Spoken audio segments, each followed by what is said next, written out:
right, so here we're finishing up the x-ray, finishing up Quincy. And Abby, your next appointment is ready. Awesome. All right, so oftentimes our vets are kept busy from one to the next. Hi, Bentley.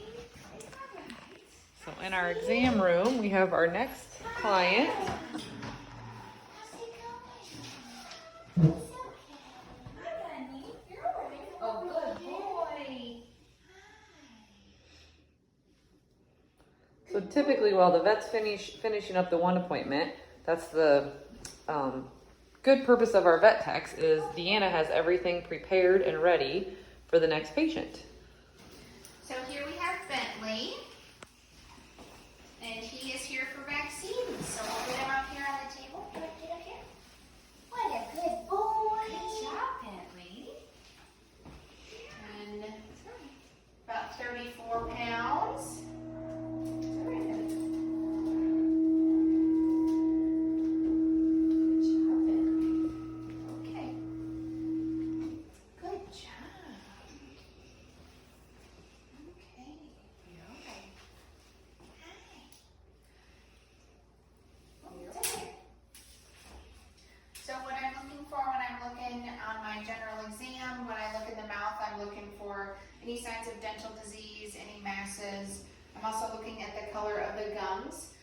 We want everyone to be kind of bright pink like he is there. He does have a little bit of tartar on his teeth. And when I'm looking in the ears, I'm looking for any signs of infection, redness, any debris, any odor coming from them. We see a lot of ear issues with some of our patients, with a lot of our patients actually.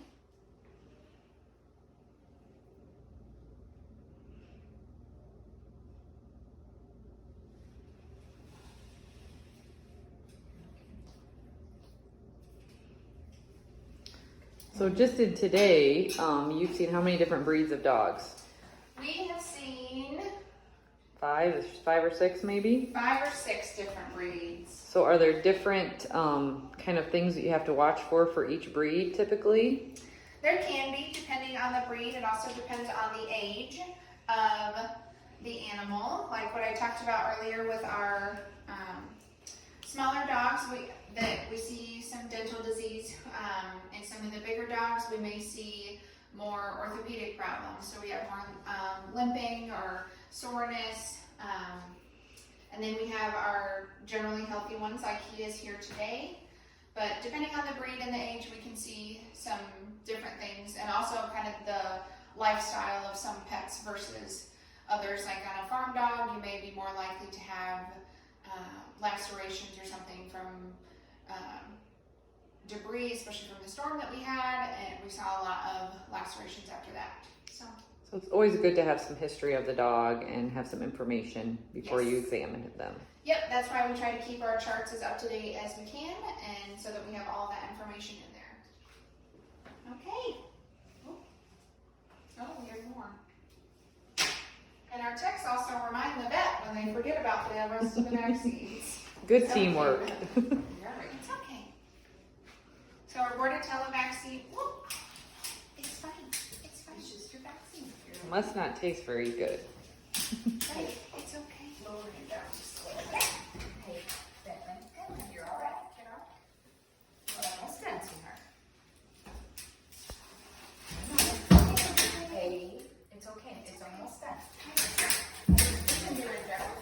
Okay. Since he seems to be happier with that, you're right. And what's this, Deanna? What are we giving Bentley? We're trying to give him his oral Bordetella, which is a kennel cough vaccine that is very good for them to have when they're going to be groomed all the time or when they're going to be at a boarding facility, because being in contact with other dogs, they get like a bronchitis. And it's a horrible honking cough that will keep you up all night long, all day. So it's a good preventative. Yeah. If your dog's going to be around a lot of other dogs. And they need to have 2 doses when they first get their first vaccine, which he's already had them, so he'll only get one and be good for 1 year. But when you get them as puppies, you should always give them one, and then 4 weeks later they'll get the next booster, and then they are good for a year. That was much better than the oral stuff. Yes. Some have the injectable form that we can do. Okay, now we need to get a little bit of blood for a heartburn check. So Bentley's pretty much getting our Works. the works today on all of these vaccines. Hey, This one's all right. It's all right, honey. hey, Bentley, you're all right. I know, it's not I fun, know. is it? I know. You sit. Sit.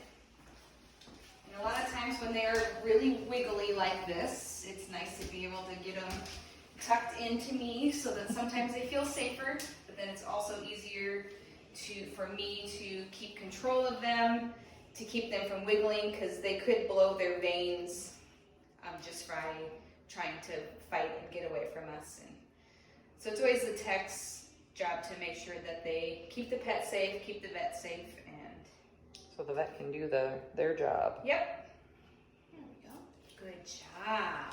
See, that wasn't so bad. That wasn't so bad. I know you're all done. Good job, honey. Yeah. And so as long as everything comes back good, Bentley, and doesn't have any other issues, Bentley's good for another year, right? Yes. Yep. Unless anything comes up in the meantime, it's good to see the healthy patients rather than just all sick ones. Yep. Good job, Bentley. Good job. Oh, You did it. now he's ready to take a rest. It's okay.